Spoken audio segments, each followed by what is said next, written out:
100। आइए रुक करते हैं आज की खबरों की ओर, लेकिन उससे पहले एक नजर हेडलाइंस पर। बाढ़ में फंसे व्यक्ति और पालतू कुत्ता वायु कमांडो ने निकाला सुरक्षित। मध्य प्रदेश में बारिश का कहर, 9 जिलों के 394 गाँव में आई बाढ़। डोल 11 पर धूमधाम से निकाली डोल की शोभा यात्रा। 3 मरीजों की ऑक्सीजन की कमी से मौत, अस्पताल प्रबंधक पर लगे आरोप। तेज बारिश के चलते मध्य प्रदेश में हाई अलर्ट जारी कर दिया है। साथ ही लोगों के बचाव के लिए मध्य प्रदेश के मुख्यमंत्री शिवराज सिंह चौहान ने सभी शहर, गांवों और जिलों में सुरक्षा व्यवस्था करवाने के निर्देश दिए हैं। लेकिन छिंदवाड़ा में लगातार बारिश के चलते बाढ़ में एक व्यक्ति और उसका पालतू कुत्ता फंस गया था। जैसे ही सूचना भारतीय वायुसेना को लगी, सेना ने तुरंत पहुंचकर वायुसेना के Mi-17 हेलीकॉप्टर और गरुड़ कमांडो ने व्यक्ति और पालतू कुत्ते को सुरक्षित निकाला। भोपाल से दीपक सिंह की रिपोर्ट। मध्य प्रदेश में तेज बारिश के चलते मुख्यमंत्री ने सभी को बचाव के व्यवस्था के अधिकारियों को निर्देश दिए हैं, जिसके बाद सीएम शिवराज ने बताया कि प्रदेश के 9 जिलों में 394 से ज्यादा गांव में बाढ़ ने तबाही मचाई है और अब तक 7000 से ज्यादा लोगों को रेस्क्यू कर सुरक्षित स्थानों पर पहुंचाया भी गया है। शिवराज सिंह ने यह भी कहा कि आवश्यक मात्रा में भोजन इत्यादि की व्यवस्था शिविरों में की गई है। साथ ही छिंदवाड़ा में बाढ़ में फंसे 5 लोगों को हेलीकॉप्टर से एयरलिफ्ट किया गया। शिवराज सिंह ने सभी से अपील की है कि मेरे सभी समाज सेवियों, नौजवानों, साथियों, विभिन्न संस्थाओं संकट के समय बचाव और राहत के कार्यों में वह प्रशासन के साथ जुटे। ईश्वर की कृपा से, नर्मदा मैया की कृपा से सब ठीक होगा। प्रदेशवासी, प्रिय बहनों और भाइयों, प्रदेश के 9 जिलों में 394 से ज्यादा गांव में बाढ़ ने तबाही मचाई है।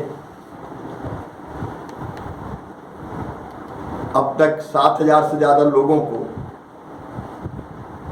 रेस्क्यू कर, बचाकर सुरक्षित स्थानों पर पहुंचाया है। आवश्यक संख्या में भोजन इत्यादि की व्यवस्था शिविरों में की गई है।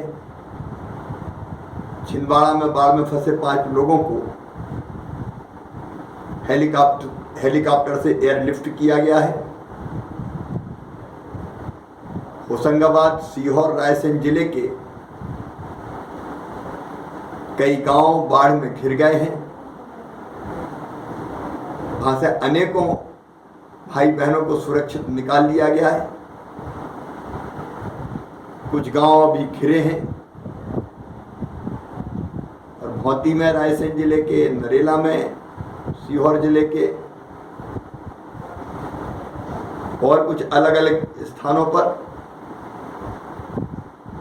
हमारे कुछ साथी फंसे हैं। उनको निकालने की हर संभव कोशिश की जा रही है। एयरफोर्स के 2 हेलीकॉप्टर होशंगाबाद, रायसेन, सीहोर के लिए आने वाले थे, लेकिन खराब मौसम के कारण उनको रास्ते से ही बाहर लौटना पड़ा है। एक झांसी और एक नागपुर गया है। सवेरे बहुत जल्दी ये फिर आएंगे। हमने और अतिरिक्त हेलीकॉप्टर एयरफोर्स से मांगे हैं। एयरलिफ्ट करने का काम सवेरे जल्दी प्रारंभ किया जाएगा। खराब मौसम के कारण उसमें बाधा पैदा हो रही है। होशंगाबाद, रायसेन के साथ साथ सीहोर जिले के लिए भी बाढ़ से बचाव हेतु सेना बुलाई गई है। हमारे आर्मी के जवानों को भी पहुंचने में समय लग रहा है। रास्ते जगह जगह से बंद है, लेकिन भरसक प्रयास कर रहे हैं कि सभी आवश्यक व्यवस्थाओं के कारण पहुंचे। एनडीआरएफ और एसडीआरएफ की टीमें भी पूरी तरह से लगी हुई है। हमारे कई नगरों में, होशंगाबाद, बरेली, साहेबगंज, नर्मदा के किनारे के अनेकों गांव, कस्बे, सहायक नदियों के कारण नर्मदा जी की कई जगह दिक्कत है। भाई और बहनों, संकट का समय है ये, लेकिन इसमें धीरज रखना है। मैंने स्वयं अपने कार्यालय को कंट्रोल रूम बना लिया है। लगातार लोगों से मैं बात कर रहा हूं। प्रशासन भी मुस्तैद है। रात भर मैं भी बैठूंगा। मेरी यही प्रार्थना है, घबराएं ना, संयम और धैर्य रखें। हर संभव सहायता की जाएगी और प्रिय बहनों, भाइयों को, बच्चों को सुरक्षित निकालने में हम कोई कसर नहीं छोड़ेंगे। मेरी सभी समाज सेवियों से अपील है,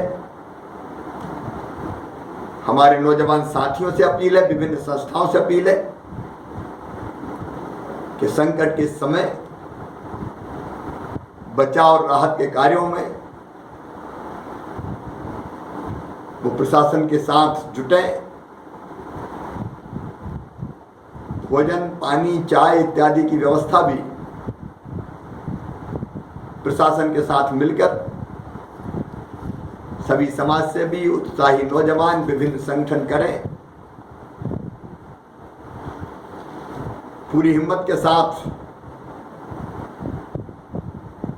हम इस प्राकृतिक आपदा का मुकाबला करेंगे और इसमें से सुरक्षित निकलेंगे। धैर्य रखिए। मेरी पूरी टीम, मैं स्वयं राहत और बचाव के कामों की निरंतर मॉनिटरिंग कर रहा हूं। ईश्वर की कृपा से, नर्मदा मैया की कृपा से सब ठीक होगा। भोपाल से दीपक सिंह की रिपोर्ट।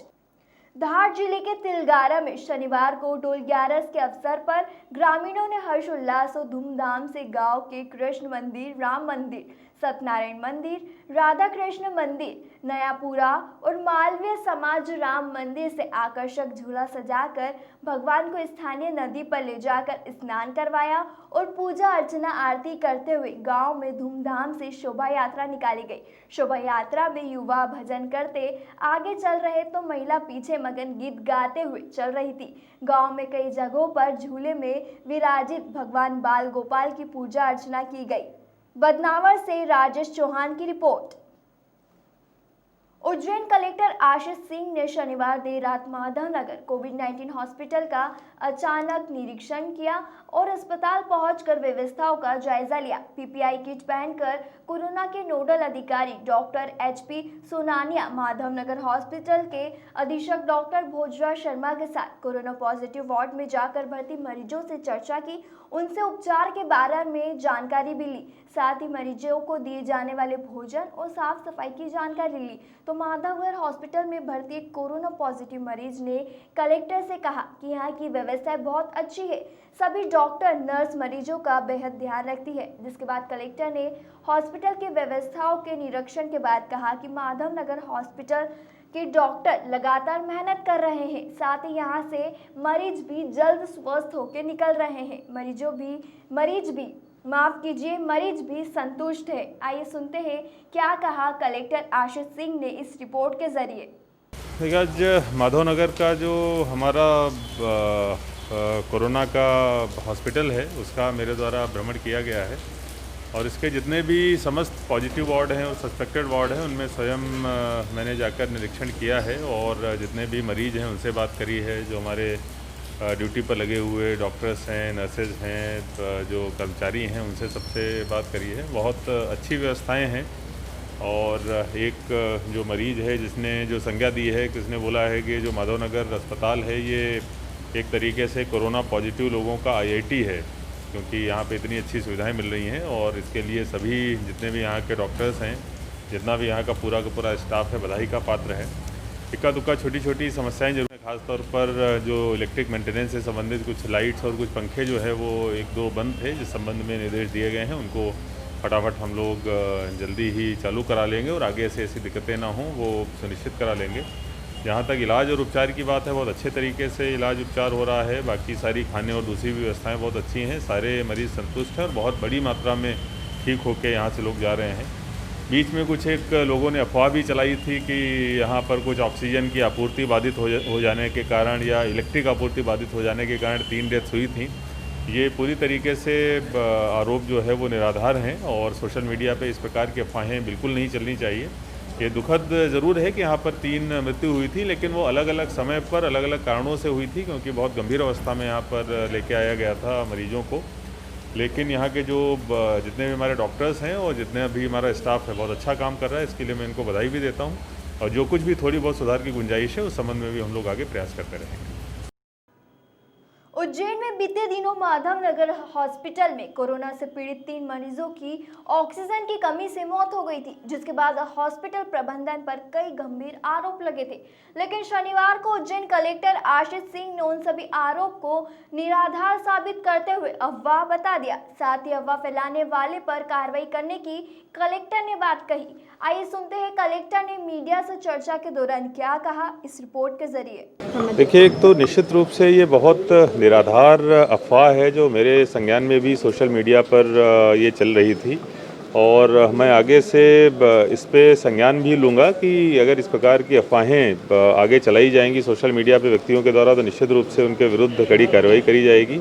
किसी भी प्रकार की विद्युत सप्लाई वहाँ पर बाधित नहीं हुई थी, किसी भी प्रकार की ऑक्सीजन सप्लाई बाधित नहीं हुई थी, किसी भी प्रकार से ऐसी स्थितियाँ वहाँ पर नहीं थी। वहाँ पर कई सारे मरीज़ हैं। सेंट्रलाइज ऑक्सीजन हम लोगों ने जो रखी हुई है उसमें हमारे पास लिक्विड ऑक्सीजन की व्यवस्था अलग है, जो सिलेंडर की व्यवस्था वो अलग है। हमारे पास बैकअप में भी बहुत कुछ सप्लाई वहाँ पर रहती है, बिजली बैकअप की भी पूरी व्यवस्था है।